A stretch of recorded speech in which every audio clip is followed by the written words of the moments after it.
আলিপুর আবহাওয়া দপ্তর জানিয়েছে, আগামী কয়েকদিন দক্ষিণবঙ্গে কলকাতা, বর্ধমান, মেদিনীপুরের আকাশ পরিষ্কার থাকবে, রৌদ্রোজ্জ্বল আবহাওয়া থাকবে। শীতের আমেজ কমলেও সর্বনিম্ন তাপমাত্রা 16 থেকে 17 ডিগ্রি সেলসিয়াস থাকবে এবং সর্বোচ্চ তাপমাত্রা 30 ডিগ্রি সেলসিয়াসের পাশাপাশি থাকার সম্ভাবনা রয়েছে।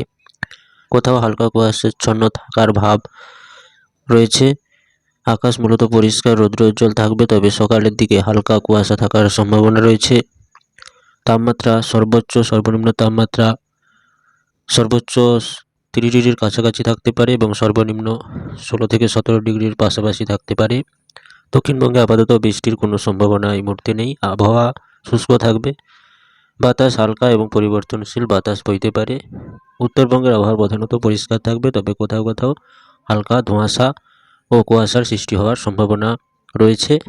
আগামী কয়েকদিনে আবহাওয়া আলিপুর দপ্তর থেকে জানানো হয়েছে যে কোথাও কোথাও কুয়াশাচ্ছন্ন থাকার সম্ভাবনা রয়েছে এবং মেঘমুক্ত পরিষ্কার আকাশ থাকবে। তেমন কোনো দুর্যোগের সম্ভাবনা আপাতত নেই।